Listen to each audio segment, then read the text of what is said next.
Lars, would you say that you were born into BHS? I always say I'm born in a box. You're born in a box? And the second saying I have when somebody asks me, so since when are you in corrugated industry? Well, for 53 years now. So I'm born in the company, like my brother is. So we live it, we breathe it. It is something what is on the family table every day. So it doesn't go away. No. But that's what we like. But when I talked to some of your colleagues earlier today, also when I read about the BHS story, it seems that it is an amazing journey you have been on. I mean, from being a publicly owned company to be, was it your father that took over, or was it you and Christian that took over? I can't remember. It was 94, something like that, right? 93. This is where my father and his compagnon Ed Bradatsch had the opportunity to buy BHS. And at that point of time, our father asked us, "You want to join the company, or shall I sell it again?" And we said no. We could imagine joining the company. We were just at university at that time. So that's where we started in 1993, having 300 people with a little bit more than 30 million euro turnover or revenues. And that has changed a lot, right? It has changed a lot. Yeah. Can I ask you what did you study when you were at university? I studied economics. Economics, okay. So you have, of course, with that knowledge, you have gained a lot of knowledge that you could probably use also in your business, right? Yes, especially if you think about, of course, you need to have a clear interest for technology. You must love technology. But on the other hand, technology today is so complicated in the detail that I think with one aspect of being a mechanic engineer or an electronic engineer, or today a artificial whatever scientists, I think you could not manage such a company anymore. You would be too narrow. So it's really good to have an economical background, a very open background, and especially a very international background, because we are a global company. Were you also global when you took over, or was it more like a German-based company at the time? At that time, we had 300 people more or less in Weierhammer, and I think 4 people outside of Germany. So you can say that you were pretty much a German company. We were a German company. Yeah. And today it is. Today we have a little bit more than 1,000 people in Germany, and the rest is globally spread. So we're a real global company, and we are in every little village of the world. So if you ask us if we are in Bangladesh, yes, we are in Bangladesh. We're in Vietnam. We are in wherever we can name it. On such a journey, I mean, I take that both you and Christian has made, I wouldn't say errors, but that you have tried paths that you afterwards found out was maybe not the right path. So how much of the growth and where BHS is today, how much has been planned, and how much has been like a little bit of luck and a little bit of good merchantship and these kind of things? I mean, do you understand the mix I'm asking? Yeah, a lesson what we really learned, this was in 1999, where we saw that we are not good in converting. We're really good in corrugated, but not in converting. This is not our area. And that's where we clearly said we will not go into converting. We just concentrate on the corrugator itself at that time. And we decided to develop our business globally. We more or less. So it was a decision. It was not just like, being at a trade show and somebody say, hey, I can represent BHS, so that was like a sane decision, basically. Sane decision, and also decision we do it ourselves. We don't go with partners. So all the places you're represented is BHS? Is BHS, more or less. There are few little places left, but that's also okay. But that gives you a lot of control as well, right?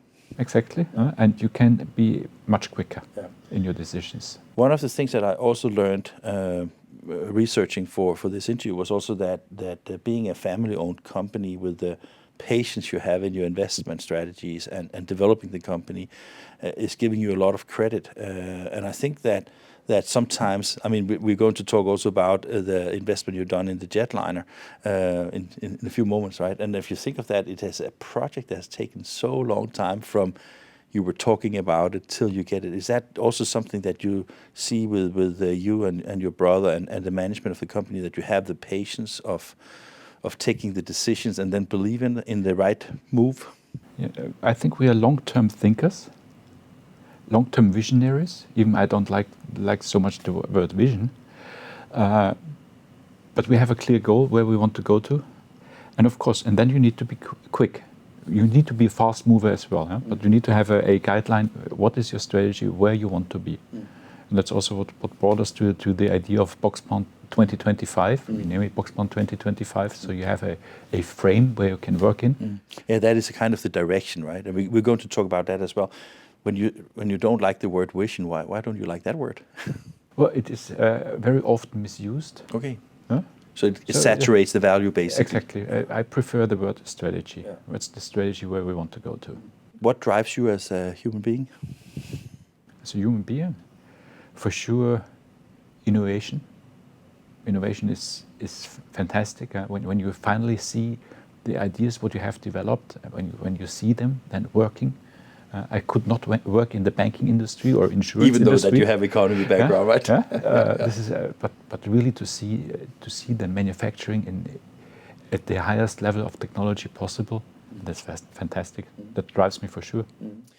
Is work-life balance something that you're considering, or are you mixing it up? When you ask my family, it is one thing. It's the family and the company. It's one. It's not two worlds. It's one merged world. Work-life balance. Of course, I also like to go on vacation. But the reason I was asking was because I think that what you describe as the innovation and that what drives you as a person, and that the mix of business and private life is because it's a family-owned company, of course. But I was thinking that when you look at the time a person spent on what you do, sometimes it's like, okay, going into the details on should it not be red, or should it be blue, or is it more the grand visions of the market? Is it? I mean, do you understand? It is both. Yeah. You need to be in the details, and you need to show also the passion for the details. Otherwise, you will not find with your colleagues the details which are necessary. And on the other hand, you need to have the vision. It's not one or the other. No. I think when you're a privately owned company, a family company, you need to do both. When you look back till 93, 94, in that time where you, let's say, took control of BHS, from that time until you realized that from 99 you made the decision of going global, was it for you like a defining moment where BHS changed from something to something different? Well, today it's a big company. Yeah. It has changed substantially. But I was just thinking, sometimes it could be like we made that one product that really took the market, which really made us grow. I was thinking whether you have like that kind of defining moment as a recognition. Well, one thing was for sure the setup of BHS in Shanghai. Yeah. This was that we were able to, first of all, to start our own company there.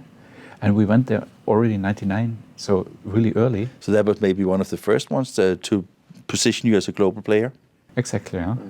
And the growth, and that we today run BHS Shanghai as a company totally on its own. It runs more or less not parallel, but it runs offline from Wirehammer, because our Chinese colleagues, they know China the best way. And also our American colleagues, they know better America than we know, and we like that the people manage it locally. So is part of your success that you have the guts and dare to give that authority to your local management, or? I think we have the guts to give it to our people. Yeah. Otherwise we would not have a digital printer. Otherwise we wouldn't have our logistics systems. Otherwise we would not have these corrugators in its widespread. And last but not least, you should not forget also the lifecycle service, what we do every day with our customers. This is a huge impact on our business. And I think that's what really makes us strong. And of course, also in the service field, we give a lot of power. For example, a young kid, 22 years old, he installs a corrugator worth 10 million. He starts it up, he brings it into power. You need to trust your people. Yeah. And the people perspective, I also know and understand that, for example, when the war in Ukraine was breaking out, you have a strong commitment to the refugees and to the society around your city and location. Can you talk a little bit about how important that is to you? Well, I think there's of course a family history. My mother and my father, they both were refugees when they came to in our area. Where did they come from? My mother from Breslau, so it is former East Germany, which is today Poland, and my father from Czechia. Okay. And they both came 44, 45 in our area. So just after the Second World War, actually in the Second World War. In the Second World War already.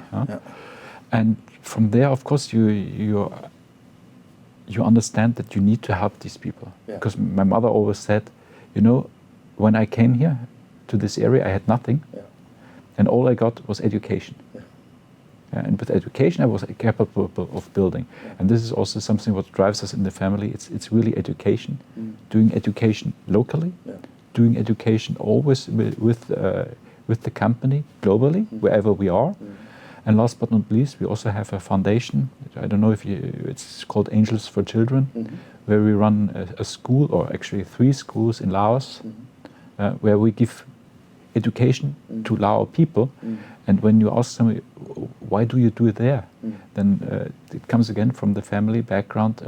Also my mother said, I was lucky to end up here and getting education. So you never know where you end up, and you can help somewhere in the world and do something good. And we should give something back to the world. That's a very strong message, and I would just say that I would like to work for a company that have these commitments to people.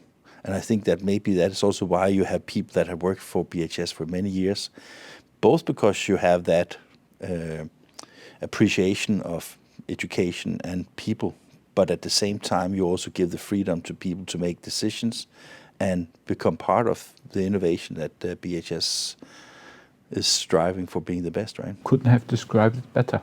See, that is how I do it, right? So let's move on to something that I find a little bit interesting. You and your brother, how do you get along? Very well. Otherwise, we would not manage the company together. No, that was what I expected. But I was thinking that is there any time that you, do you complement each other, or do you also have that competition that sometimes brothers have? No, but we're different. And Christian will say the same. He's the talker. I'm not the so much talker. You do it good. Well, I can talk when it is necessary. But this is one thing, and I think this gives a lot of possibilities to reflect each other. And the other thing is I'm more concentrating within the company on everything what has to do with our markets, with our customers. So you have kind of looked at the let's say the advantages of each of you, and basically kind of split the role so you don't step on each other's toes, but basically complement each other. We complement exactly. And he takes care of actually all the rest. We always say to make it simple. But of course, strategies and where we want to go, this we do formulate together. But you don't need to talk every day, every second together. No. You just have the understanding how the other thinks. Let's do it that way or that way. Okay, go. That must be extremely satisfying. For both of you to have a situation where the agenda is kind of set and you both work in the same direction, right? I think because we have this global frame where we want to be, and of course building the company for the kids to come. So my two, I think they would love to join the company, but first they should finish university and do these things and work a little bit somewhere else. They don't need to start in the company where I started. But they can say almost that if they take over the company when you someday decide to leave the torch, they have 100 years of experience from the box, right? They can. So your kids, are they studying anything that is relating to this industry, or they get a broader perspective of the world? They get a broader perspective of the world. For example, my elder son, he lived for 3 years in the States. Went there for high school, and now he's living in Italy. Also not so bad. going So there nice, to right? university. Good wines, good food. Exactly. Yeah. But also good education. Also good education, yeah. And when you talk to them and talk about the future, they have an interest in BHS. And Yes. yeah, is that, I mean, when you took over and your father took over with 300 people, and now you are way bigger, so the challenges are maybe a little bit bigger again, right? They're a little bigger, huh? But also I brought, for example, for this open house now, I brought my son along, that he sees our customers, that he sees the jetliner working. Huh? So he can get a sense of what you're actually doing, right? Yeah. I remember I brought my oldest son to a filming event in the US, and he said, "It's so nice. Now I know what you do." Maybe it's the same with. So, I mean, that also shows a strong commitment from the family to be part of the future, and I think that is also because you have been. Yourself being so involved in the company and this kind of thing, and I take that you deliver something. I mean, I was just thinking that if you want to deliver something to the next generation, you do your best even more to make sure that it's in a good shape, right? Of course, yeah. We should not give them a company which is in problems. We should give them education and a framework where they can feel, think, where they are safe somehow. But then they can start and grow and go their own way. Technology. I mean, we talked about the innovation and being innovative and things like that. I mean, where are things moving with? I mean, one thing is the company as BHS, but where's the market going? Will it be an ever in growing demand for these types of packaging and these kind of materials, or do you also see that you will need to do some kind of diversification in your product offerings in order to continue focus on growth? Or I think diversification for the moment is not necessary. But with bringing the digital print to the corrugator and therefore to the corrugated packaging is a big change for the industry. This is actually...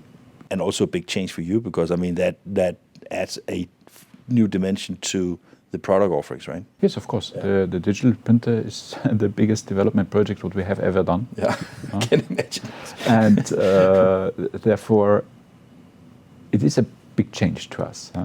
But this development was the logic step which is needed for the corrugated industry. And you cannot print corrugated board in any better place than when you print it on paper and do it in the corrugator.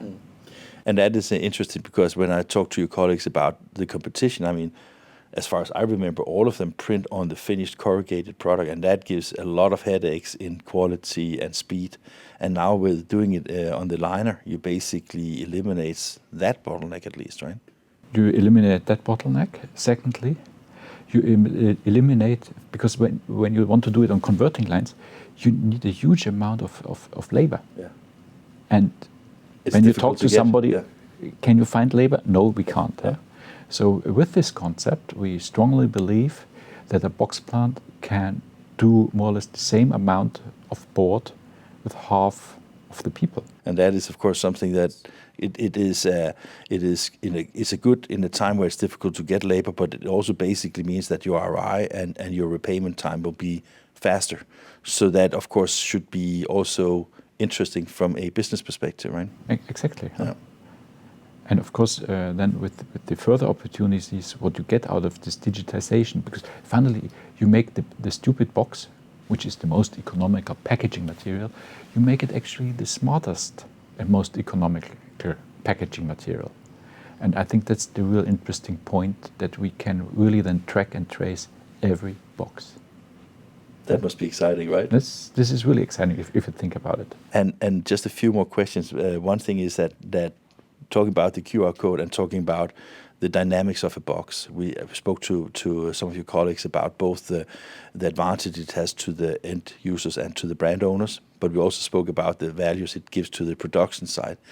But that can be extended even further, because I mean the entire value chain, we all talk about Industry 4.0, we all talk about effectiveness when it comes to everything from logistic solutions to the lines where you fill up where you use the material. So I mean, is that also something when you look at the next vision or the next strategy for where you want to go. Is that taking that even further in that route? Or yeah, I think you said something very important. You mentioned Industry 4.0, which is for sure the right way to go, because that's what we do also with the digitization of the printing process and the digitization of the manufacturing process. But Industry 4.0 misses one point. That's sustainable manufacturing. And with the Box Bond 2025, you don't miss this, because you use less material, you have less waste, you have a smaller footprint for a box plant, and you use less resources. And I think this really then makes the difference. And this really helps the corrugated industry to stay competitive. And that shows your commitment not just to your people, but also to your surroundings, right? Yeah, exactly. Okay. Thank you. It was fun. Likewise.